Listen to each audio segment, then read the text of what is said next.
ஏக்நாத்னு ஒரு குரு, அவர் காசியில ஆசிரமம் வச்சிருக்காங்க.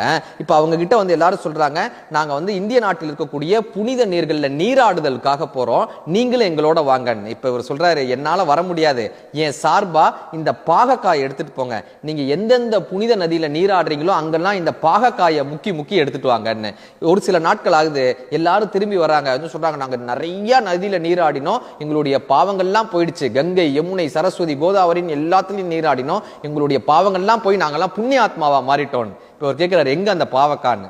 இந்த பாவக்காயை எல்லா நதியிலையும் முக்கி எடுத்துட்டு வந்தோம், இந்த பாவக்காயும் எல்லா நதிகள்லயுமே புனித நீராடுதுன்னு. இப்ப அவர் அந்த பாவக்காயை வெட்டி எல்லாருக்கும் சின்ன சின்ன துண்டுகளா கொடுத்துட்டு கேட்கிறாரு, எப்படி இருந்ததுன்னு. கசப்பா தான் இருக்கு, எல்லாரும் சொன்னாங்க கசப்பா தான் இருக்கு. அது எப்படி? புனித நீராடிய பாகக்காய் இனிப்பாக இருக்க வேண்டுமேன்னு இவர் கேட்கிறாரு. பாகக்காய் எப்பவுமே கசப்பா தானங்க இருக்கும்னு இவர் சொல்கிறார். எத்தனை புனித நீர் ஆடினாலும் உங்களுக்குள் இருக்கக்கூடிய குணத்தை நீங்கள் மாற்றவில்லை என்றால் இந்த உலகத்தில் நீங்களும் மகிழ்ச்சியாக வாழ முடியாது, மற்றவர்களையும் மகிழ்ச்சியாக இருக்க வைக்க முடியாது. எவன் ஒருவன் தன்னை மாற்றிக்கொள்ளவில்லையோ அவன் எந்த புனித நீராடியும் பயனில்லைனார். 4 வேதம் ஓதுவீர், ஞானபாதம் அருகிலீர், பாலுனை கலந்தவாறு பாவிகால் அருகிலீர், ஆளனுண்ட கண்டனார் அகத்துள்ளே இருக்கவே காலன் என்று சொல்லுவீர், கனாவிலும் அது இல்லையே.